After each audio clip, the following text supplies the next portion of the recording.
Hey everybody, it's your boy SergDragon, and welcome back to another edition of the Heavens Monsters podcast. With me today is T-Money. If you smell what the lion is cooking.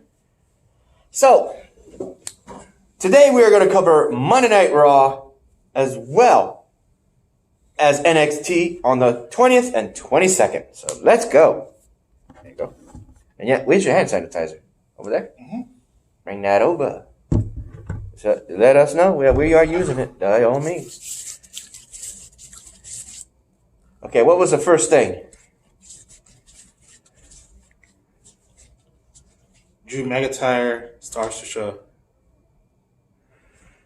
And he has to talk with Zelina Vega, who interrupted him because he accepts the match with Seth Rollins at Money in the Bank on May 10th. See, I can barely hear myself. So while he's already agreeing to fight Seth Rollins at Money in the Bank, Zelina Vega is looking at him and saying, while you are looking into the future, you shouldn't be overlooking Angel Garza. Since he busted behind his knee, giving Seth Rollins the means to attack him last week, he figures he's in the position for a title shot, or at least earn a title shot. So tonight, for the main event, it will be Angel Garza versus Drew McIntyre. And while she was manting, she was stalling so that Andrade, the man he beat last week, champion versus champion, would get the drop on him and soften him up. Nope. He does get a good few hits in before Drew McIntyre turns the tide into his favor, and Claymore kicks his ass, and she's telling the other two, Angel Garza and Austin Theory. Thank you. Austin Theory to jump in there. It's 2-on-1, and they don't want none. They don't want none. AJ Styles has not been seen on WWE for a while now, but even his song is still being used. They don't want none. No, they don't want none. That's a shout out for you, Chris. Because the league is taking him off the show for a while. More time for his family during quarantine. Mm-hmm. Okay, what's next? Your thoughts on that, by the way? I don't know. They knew they were scared anyway. They were scared of Drew McIntyre. Aleister Black versus Austin Theory. This match would be qualifying for the ladder match at the corporate headquarters of WWE, where the ladder matches will be held. Not in a ladder match, but in the entire building. I gotta cover my... So this would mean that the entire building is going to be a platform from the bottom floor all the way to the top of the building. They are going to be fighting using whatever. There's a gym in there. There's a kitchen. There's a break room. They can use whatever. Fight. Probably run into Hall of Famers too. It's going to be interesting to see. And question, will it be one match or two? Because the women's ladder match, as well as the men's ladder match, you saw both briefcases together. Mm-hmm. So that's going to be interesting when the men and women have to compete at the same time. And whichever person grabs their respectable briefcase, or is the one seen holding it first, is the winner. Mm-hmm. So if they decide, I don't know. I got to wait and see how that works out. All right. So in this match, between the qualifying match, we had Zelina Vega, and I had to watch this whole match because I want to hear what Zelina Vega had to say. And she's already saying that Austin Theory was going to win the match. Fun fact, Aleister Black and Zelina Vega are married. So this is fun in itself that she's having to look down on the character known as Aleister Black when she's married to him in real life. But while this was going, it would ultimately be Aleister Black who misses on the black mass and then keeps going and hits it the second time, and she's like, "Oh!" It's not going very well for Zelina Vega and her management. Yes. Her people that she's what do you call it? Those three guys. What would it be? Her entourage. Her clients. Clients, yeah. For her clients, not very good. She's doing a good job. That they ain't. All right, what's next? Shayna Baszler fights amateur wrestler from the Indies. Indy Hartwell. Yeah. This girl would be coming from NXT in order to qualify for... no, that was last week. She did that to Sarah Logan to qualify for the Money in the Bank. So this would be another match for Shayna Baszler, in which case she did the same thing. I call her Indy because I never heard of her, so that's why I call her. Me neither. She did the same thing to Sarah Logan, to this indie girl. But then, after she won the match, courtesy of the ref calling it, she goes and brings out a ladder and puts her arm into it and then kicks the ladder, ultimately slamming it. God damn. Because if you think about it, she's still mad about what happened. She lost to Becky Lynch. Mm-hmm. Yeah. At That's WrestleMania. So she's pretending all those women that she's beating the crap out of, breaking her armor, is Becky Lynch. Yep. What's next, bro? Okay. Yeah, you know Selena Vega won. Ricochet and Cedric Alexander versus Shane Thorne and Brendan Vink from NXT. Yep. These guys would have the powerhouse. Once again. Still kind of green by the looks of it, these two, but the teamwork of Ricochet as well as Cedric Alexander, they were pushed, but they won the match nonetheless. They're like high flyers. Oh no, I meant the other guys. Oh, okay, I'm about to say. I know those two are high flyers. Yeah. Right, next. Nia Jax versus Kairi Sane. Round 2. Match 2, really. Between these two, Kairi Sane tried to redeem herself by beating Nia Jax, who, if I'm correct, qualified for the Money in the Bank. See, I can barely talk to this thing. Money in the Bank. Yep. Money in the Bank, I said. Not Mr. Mrs. Money in the Bank, bro. Yeah, Money in the Bank for the missus. Yeah. And she already qualified, but she ends up taking out Kairi Sane once again, proving her dominance and her title of the Irresistible Force. Right. Your thoughts on that? Well, let's say this. It was over for Kairi Sane, that's all I can say. It was over for her anyway. She would have won if she had Asuka there to help her out, but... You know the cheat? Yeah. That's how heels do. That's how they do. Uh-huh. What's next? Apollo Crews versus the legendary wrestler MVP. Our boy Xavier Hill liked this match. MVP would be mouthing off as a heel, of course, showcasing that he has every confidence to win this match. Because this isn't his first Money in the Bank. Mm-hmm. He's been in 2008 Money in the Bank, 2009, 2010. So he's qualifying for a 4th time. Yeah. But despite all that, Apollo Crews gives one hell of a run for MVP and ultimately defeats him. MVP does not go on to the Money in the Bank. Apollo Crews, on the other hand, does. This is looking good for Apollo Crews. Being drafted Raw, he's getting one hell of a push this time around. Your thoughts on that? I was really going for MVP to win. Say it louder. I didn't hear you. I was going for MVP to win. There you go. Because Apollo Crews, he's a good wrestler. I give him that, but he's got a long way to go. You should have seen that footage they had on FCW. He's pretty good. Well, that's like a pro. That was a trainees. Yeah. But damn, the training they went through, fuck. Same thing that Seth Rollins went through. He went through. Yeah. But he also got his, don't forget, he also got his start in Ring of Honor. All right. Next. Liv Morgan versus her former leader, Ruby Riott. This is be interesting. Ruby Riott, who has every confidence to win this match, proving that she is the leader of the former faction, the Riott Squad, and wanted to put down Liv Morgan, saying that she goes when she says so, showing that she has a control over her, whether she likes it or not. In this match, she pretty much controlled the whole match and was making her struggle, making Liv Morgan struggle. But at the last second, Liv Morgan uses her unique finishing move, which is a springboard off the ropes while holding her and throwing back flatliner onto the mat. ultimately, I don't even know what you call that. Does she even have a name for that yet? That is unique. I haven't seen anybody use that except her. In which case, she wins the match and qualifies for the Miss Money in the Break briefcase match. The ladder match. I said briefcase match. Proving once and for all that Ruby Riott does not have control over her life. She does. The legendary Rey Mysterio versus Murphy. Yeah, that's the guy who I forgot about. God damn. Murphy?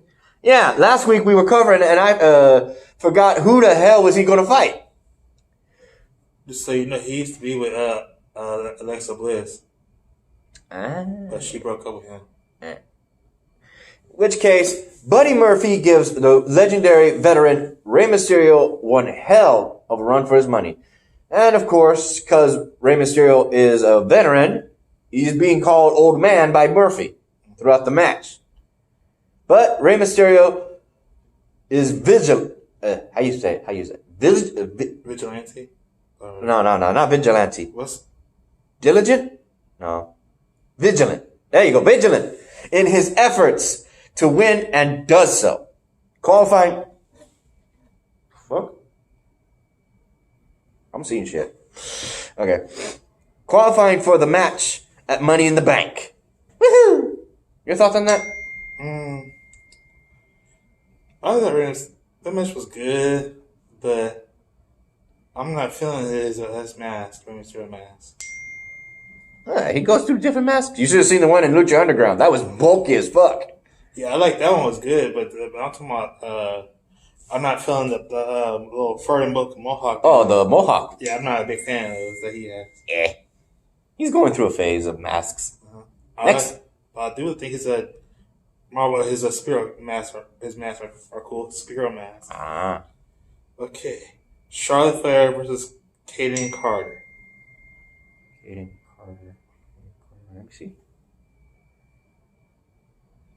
Oh, that chick from the Dudley Boy School. The girl with the big, long, blonde dreadlocks. That girl tried her best, but Charlotte Flair is no pushover. She is literally the NXT Women's Champion for a reason, and 10-time Women's Champion, actually 2-time NXT Women's Champion. She's a 12-time champion if you consider the NXT title in the same as the women's, but it's not. It's not. I know you. I already see you trying to tell me it's not. Yeah. Because they only count the pro. That's not a pro championship belt. It should be. Yeah, but he does not believe in that though. Tell that to Triple H. No, Triple H said the same thing. Fuck. Charlotte Flair wins the match, of course. Andrade versus Kira Tazawa. After Akira Tozawa wins a match in the tournament for the Cruiserweight champion on last week's NXT and losing the previous week on Monday Night Raw, he's hoping to try and keep his momentum going while Andrade is trying to redeem himself for losing against Drew McIntyre. These two determinations collide, in which case, sadly, the repeat of last week's on Monday Night Raw for Akira Tozawa ends up in a loss, and Andrade proves why he's still the United States champion. While going into the back, you hear the Street Profits coming out, and they are just tapping up their titles, showing that they got the gold just as much as he does. And he's like, "This is better. This is better. My United States title is better than yours. I'm number one."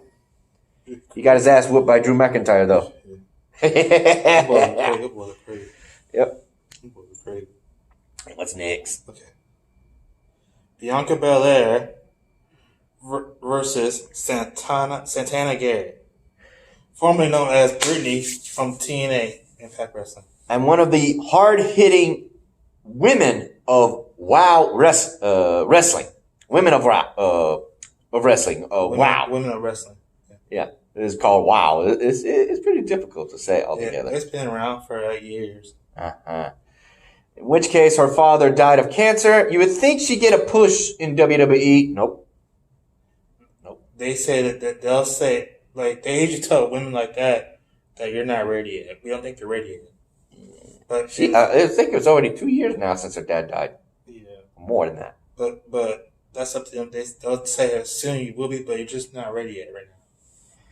In which case, the Street Profits, both of them, are on commentary, talking that smack, talking that interest and hype for his wife, Bianca Belair. In which case, she ends up winning this match, going forward, putting herself in the wait, was this a qualifying match? No, it was not. It's not a qualifying match for the women's ladder match. In which case, definitely thinking that she's definitely has eyes on Becky Lynch's Raw Women's Championship title, just like everybody else. Mm-hmm. Ready? Drew McIntyre versus Angel Garza. Dude, that was funny how it ended. So in this match, Angel Garza puts a fight to Drew McIntyre. He does. Mm-hmm. But then Drew McIntyre goes and shows he's a champ for a reason. Even going so far as to try and throw him into Andrade as well as Austin Theory, and he rips off his pants by accident. He's like, the heck?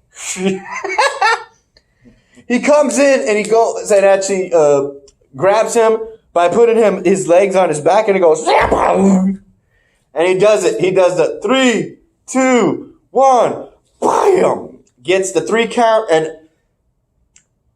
there's one thing that happened. After he ripped his pants off, I forgot to mention this. Zelina Vega is looking at her clients and saying, what are you all doing? Get up! You should be able to win. And he comes flying, sent off. He could do it all. He says it too, and he lands on all 3 of them, gets on his feet, and goes, I can do it all. How you like that? And she's just like holding that United States title, just shock and awe, in disbelief of what he's capable of. I'm going to say it. If I was Drew McIntyre, I would look at Zelina Vega and say, I am not the same Drew McIntyre you know from NXT. I would have said that if I was Drew McIntyre, because that is literally what she's seen. She has seen somebody else than the Drew McIntyre she knew from NXT. All right, we'll be right back. Okay. All right. So in the end, it would be Drew McIntyre who wins the match, and even goes so far as to kick him upside the head again after talking to Byron Saxon. Byron. Like, sorry. I can't get over that now that I know his actual how you pronounce his name. But like, oh, fuck. Anyway, with that said, how is your thoughts on Drew McIntyre going up against Seth Rollins? I think it'll be pretty good match. How do you also feel knowing that none of Zelina Vega's clients are qualifying for the Money in the Bank briefcase? Thank God. Aren't you sad that she's not even qualifying for the women's Money in the Bank? Not really. I don't care.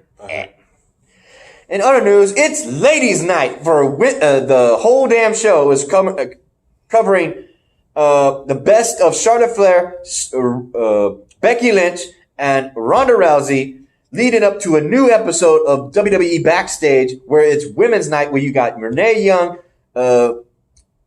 Ember Moon, as well as the Hall of Famer Beth Phoenix and Natalya.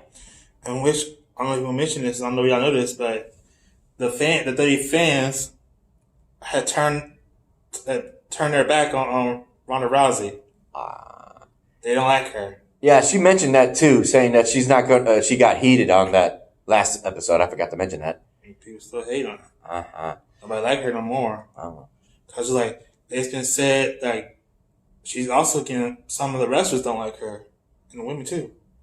Basically, the episode of WWE Backstage was just mostly covering everything that happened back in the day with the women and their uprising, with Natalya being the backbone and literally the woman who always pulls people up and gives them some of the best matches. Case in point, the matches they reviewed was the match between Charlotte Flair and Natalya in NXT back in the day before it was on television program of USA. Television channel. Program. Wait. Natalya didn't start on NXT. No, she didn't. But she ran through it, helping a lot of people, including Charlotte Flair. Yeah. That's how I'm just saying that. Anyway. And she, they mentioned such good things and all that. So other than that, there's probably stuff I'm missing out, but he's got he's got to roll. So next thing we're gonna. But one thing, y'all notice that Natalia is the first female veteran right now in WWE. She is. They mentioned that too. They mentioned that too in FCW special. Because all of them, she is the first woman who's never started NXT. All those other women are in NXT right now. All right. Yeah, I figured she'd be here. Yep. His ride's here. In which case, before he leaves, a shout out to our fellow Heaven's Monsters from the Heaven's Monsters podcast. Shout out to Xavier Hill, Mike Henry, and Andre Mitchell. A link to their YouTube channels will be in the descriptions down below. And a remaining shout out to our boy, T-Money right here, Chris Petrie, Renee, Farrell, and Delvin. So I'll be covering NXT by myself. I'm sad to see it go because Finn Balor was jumped. Your thoughts on that? Disappointment. Yep, I know he likes Finn Balor, so I'm going to mention that. And I like Tommaso Ciampa. Yep. Adam Cole is okay, but he's not my favorite. Oh, your thoughts on Dexter? Oh, you talking about that dude? Yeah, the guy with the eyeballs. How your thoughts on that? That dude who the tattoo and the blonde head. I'm not a fan of him. But and your thoughts on Velveteen Dream? Oh God, I hate. And what happened to Keith Lee? Didn't care about them. I'm not a fan of them. And what about that scene in the pool with Green? Not really. Chelsea Green. Chelsea Green? Oh, I love that one. Alright, so I just figured I'd get his comments on that so you'll understand what I'm talking about when I cover it, if you haven't watched it. I like her and Santana Garrett. I love NXT. And how you feel about the match between her, Charlotte Flair as well as Mia Yim next week. Oh my God, I was skip to that part. Alright, bro. Alright. Here, don't forget this. This is yours. Yep. I got my own. Alright. And I don't need this anymore. That was just for y'all. No more Zack Ryder and Kurt Hawkins. Yep. Oh, and your boy Matt Riddle was He my boy. your boy. He hates Matt Riddle. Was making weird comments on his new tag team partner, saying next week they're gonna showcase why he's so beautiful. I'm like, is he high on something? Why don't you ask Goldberg and Randy Orton about this? Yeah, he's still trying to get a match with those guys. He's still getting pissing off WWE. You know who's hating on him now? What? Triple H. Triple H is hating on Matt Riddle. Oh, all right, bro, go before you make your ride mad. All right. Okay. Anything else? I shout out to the boys. Yeah. All right, yo. Here we go with April 22nd on NXT. Let's go. We start tonight with like I said, Finn Balor is ultimately jumped, but missing. All we see is a t-shirt. We don't know what happened. There was a fight scene and the remains was left. So now the question is, where's Finn Balor and who assaulted him? It would then be Velveteen Dream in the ring, stating that another opportunity. His opponents are always missing out. Well, the opponent he wanted makes an appearance on NXT. Adam Cole, baby, the champion, NXT champion. And he makes accusations saying that it was Velveteen Dream who did that because he knows that this match between Velveteen Dream and Finn Balor was supposed to make the new number one contendership. So he figured it was him who wanted to eliminate Finn Balor, saying that if becoming automatically. He's saying all this just so his two buddies of the Undisputed Era, Bobby Fish and Roderick Strong, jump him from behind, and it's a 3-on-1 assault. Coming to his aid is none other than the North American champion, Limitless Keith Lee. And then it's a match between Adam Cole and Roderick Strong versus Velveteen Dream and Keith Lee for that main event. Okay, hello. Having a little difficulty here, people. Give me a sec. Okay. There you go. Next, we have a tag team match between Dakota Kai and Rachel Gonzalez going up against Tegan Nox and Shotzi Blackheart. Sadly to say, thanks to the hard-hitting, dirty-handed tactics of Dakota Kai and Raquel Gonzalez, they ended up winning the match. That sucks. Oh, damn. The hell's going on?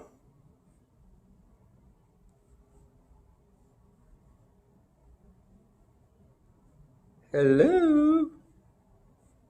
The fuck? Give me a sec. Trying to figure out what's wrong with my phone. Why is it not loading? Okay, it's just giving me images now. I think I can roll with this, but I would like it if I had names. Ooh, give me a sec. Okay, here we go. Due to last week's jaw-dropping major releases on WWE, they just released so many of their talent and people. Drake Maverick being one of them. He released a video last week on Twitter, on social media, stating that his contract has now been terminated by WWE, but he's still participating in this Cruiserweight championship. Just, he's not signed with WWE. So he doesn't know what's going to happen. In this match, honestly, I think he has more fight to go by, but I don't know. He said this might be his last match in WWE. He's very worried. And his opponent, Jack Atlas, would be the one who ultimately he fights against. These two would fight and argue on who wants it more. Jack Atlas gets the win on Drake Maverick. And is just a sad, sad scene. Even got interviewed in the back while sitting on stage, and he's doesn't know what much to say. Sucks. Another qualifying Cruiserweight Championship tournament is Kushida versus Tony Nese. Tony Nese, who was formerly already a Cruiserweight champion, recognizes the threat that is Kushida, who has been a junior weight champion worldwide in all the Cruiserweight divisions in the world and other programs. Which case he ends up fighting him, and it's Kushida who gets the win with his unique style of putting the armbar on top of the turnbuckle and rolling him into the middle of the ring, ultimately making Tony Nese tap out. Now here comes the hard part. I'm trying to figure out who this other woman is, because it's not giving me the names. Be right back. I'm going to listen. Okay, we got the match between Nia Jax and this woman. I have a hard time remembering her name or pronouncing it. It looks like she's a talent from the Performance Center, ultimately trying to get a name for herself in NXT. Sadly, she ends up going against Nia Jax, and Nia Jax wins the match. And then, surprise, surprise, Charlotte Flair makes an appearance, making a questionable, disrespecting compliment to her, and it says that she's going to fight her and wants her to be her first opponent. So next week, prior to what I said earlier to T-Money, it will be Charlotte Flair versus Nia Jax next week. Not for the title. The title is not on the line. The one who has the number one contender spot is Io Shirai. Next, we have another qualifying tournament match, or participants in the tournament. Sorry. We have the gentleman, Jack Gallagher, going up against for the first time ever. Let me see how you pronounce his name. No, it's not even in here. But I'll just go by his family name, Fantasma. This match between these two would be grueling. One wanted it more, this win for this tournament, than the other, and ultimately it would be Fantasma who struggled in the fireman's carry position and had to hit Gentleman Gallagher with his knees twice and hits him with the Samoan Death Driver. How do you pronounce it? And gets the win. Not only debuting with the win in NXT and WWE, but it's definitely moving forward into seeing where he goes. In other news, while he's getting interviewed outside in the parking lot, once again, these individuals that are masked luchadors looking guys come in a vehicle and Fantasma's ready. I don't know how to speak Spanish. I need to learn. And he goes and he's ready because he's like, throw this guy back in here, beat the living hell out of the other one, and they running. They're saying something from Mexico. I was like, they almost got a third guy because the first one was Mendoza, Raul Mendoza, and Jacqueline Wild was the second one to be abducted. They were looking for a third. All these participants are of Hispanic or Mexican or down under the borderline wrestlers. Like, what the hell's going on? I don't know what would have happened if they got him because he's qualifying for the Cruiserweight tournament. I'm glad he didn't. Next, we got the main event. But it's shoddy and questionable. First thing, let's cover the fact that it would be the Undisputed Era members, Roderick Strong and the NXT champion, Adam Cole, baby, competing, and Bobby Fish was, of course, beside them. Where's the fourth member? I have no idea. Kyle O'Reilly, where are you at? We have Velveteen Dream and Keith Lee already ready, but of course, the Undisputed Era jump these two other competitors of Dream and Lee. And they're already ready to fight them before the bell even rings. And they're fighting them tooth and nail. But then, of course, Bobby Fish tries to get involved. And Velveteen Dream is trying to fight him off. And the referee is already throwing his ass out, knowing that how much of an interference he is. Case in point. While the referee and Velveteen Dream are paying attention to Bobby Fish leaving from behind Keith Lee from out of nowhere through in the stadium, empty stadium. All you see is Damian Priest pull out and you hear that click, and so does Keith Lee of that nightstick, and he hits Keith Lee in the throat, and he hits him again in the chest area where the heart hit him in the throat twice. I'm like, are you blind? He didn't hit him in the throat twice, he hit him in the throat and in the chest. And ultimately, the referee went to his aid as well, Velveteen Dream, and they're trying to see why he can't breathe. And we know, because we watched it. Ultimately, it became a handicap match between Velveteen Dream and Adam Cole and Roderick Strong. And they had the one-up on him because they kept tagging in and just brutally beating this guy. While Roderick Strong had him in a submission hold, we then turned to Adam Cole, Velveteen Dream's corner, and a weird development would be, I think his name is Dexter Solomon? Dexter Loomis. Dexter, I think that's how you pronounce his name. The guy with the freaking eyes, keep staring, is just right there in his corner. And we're all like, wait, what the hell? Why is he there? Is he a tag team partner? And sure enough, from time to time, he extends his hand effortlessly. Might I add? He wasn't exactly leaning in and tag me. He was being all quiet and weird, mysterious, silent. But Ultimately, the referee's confused as hell, but he lets it go because of the fact that the second Velveteen Dream is able to, he tags him in, and woo-hoo-hoo, Dexter is on a warpath. Goddamn! He is whooping Roderick Strong and Adam Cole's ass. He even goes as far as to slam him. And while Bobby Fish was thrown out, he comes back to the ring trying to get, I guess tried to, but didn't do much because the second he comes in trying to help out Roderick Strong, get him back into the ring, Dexter throws himself into a suicide dive and Velveteen Dream tags himself in while Adam Cole is legal.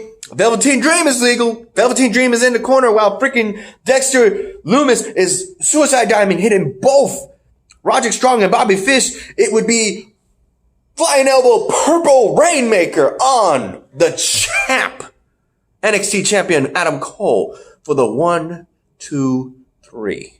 Your winners, and honestly looking at Velveteen Dream just like this. Just honestly like this. On the bottom rope like, okay, weirdo. And Velveteen Dream is like, yeah. Okay. You see what I mean? Like, what just happened? Like, seriously, what just happened? God damn, Dexter. You're tripping me out, man. Tripping everybody out. I imagine I'm not the only one who's questioning what the hell happened. And I can't, and this is me, people, I can't help but think that maybe Dexter was the one that took out Finn Balor. That or Imperium. I don't know. I have no idea what's going on. This is crazy. And we did get a scene of last week's incident with Tommaso Ciampa, as well as Killer Cross. They mentioned that, but there was no cameo, no nothing for that. There was, on the other hand, a cameo for both the married couple of Johnny Gargano and Candice LeRae. And it would be on and off on the concept of knowing that they turned their backs on everyone, knowing that no one helped them. So now they're focusing on the main part of the conversation was that they're going to do things for themselves now. That their plans going forward are not to help others, but each other. As a couple. Their plans is to rule, run, and control the NXT. They say to themselves and to each other that they are the good guys and that they now need what they deserve. Adam Cole. Johnny Gargano even proposed this, that it will be the new NXT Women's Champion and he will be the NXT Champion. And they will rule as husband and wife. For the first time ever, we will see a couple, married, man and wife, man and wife, married and ruling NXT champions together. That is their plan. Will we see that come in fruition? We didn't think Undisputed Era would hold all the gold, but they did it. Can't say they didn't. They did. In 2019, they did it. So now, we'll have to wait and see. Also, Robert Stone, or is it Roderick Stone? Company with Chelsea Green, showcasing why she's the most beautiful, dominant, athletic woman in NXT today. And that everyone, we'll say this much, they badmouth everybody except for one. Charlotte Flair. Charlotte Flair's name didn't come in either of their mouths. So they plan on who doesn't? That's the idea. All the participants, especially the women in the NXT division, are looking to become the new NXT Women's Champion. Ultimately, taking it away from Charlotte Flair. The one who's got that right now is, again, Io Shirai. Who comes next should she fail? We'll have to wait and see. Because I will say this much. One name she did mention, that she is even better than Rhea Ripley, the woman who lost that title to Charlotte Flair at WrestleMania. I don't think she's happy knowing that she lost. To know that if she heard Chelsea Green say that, ooh, Chelsea, you better be ready for the nightmare. Because she's already lost at WrestleMania. She lost her title.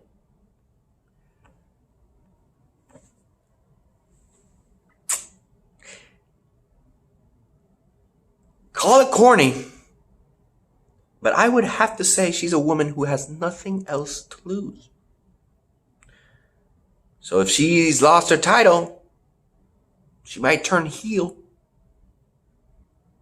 and be on a warpath on NXT to get that title back. That's my prediction, ladies and gentlemen. I can't say for sure, but we'll have to wait and see. Overall, right now, all throughout this night, it's not even the men's NXT title that is the talk of the night. It is the women's title that is mostly talked, mostly mentioned. So there's major hype going on for the NXT Women's Championship, and I look forward to it. And I'm thankful to anyone who's watched to the end of this video. Thank you so much. I hope you enjoyed. I hope you enjoyed me rambling. I hope it made some sense. Comment down below what you think is going on and what needs to be done on who you're rooting for to gain title. Whether it's the world title, the women's title, and the tag team title, or even the North American title and the status of Keith Lee on NXT. So, as well as Monday Night Raw, or anything in this mentioning of the podcast of the April 20th of Raw and April 22nd of NXT. With that said, ladies and gentlemen, I'm going to have to say peace out. I got to get my butt home. And I'm SergDragon. T-Money was here earlier. And I hope you enjoyed. If you like this video, give it a thumbs up. You didn't, give it a thumbs down. Hit the subscribe button, like the content, hit that notification bell for the next Heaven's Monsters podcast. And I'll see you then. Stay healthy, everybody. Also, fun fact. Starting Monday, on the 27th of April, here in Houston, I don't know about anywhere else, but we are told to wear our masks when we go out into public at all times. Otherwise, if we are found without one, we are to most likely be fined at the most, maybe at the least, $1,000. And it will last between the 27th to the April 30th. April 25th, 7th to the 30th. I think that is the last day of April. I could be wrong. Let me see. Yeah, it is. There's no 31st in April. Not in this month. No. All right. Hope you enjoyed. Bye. Peace out.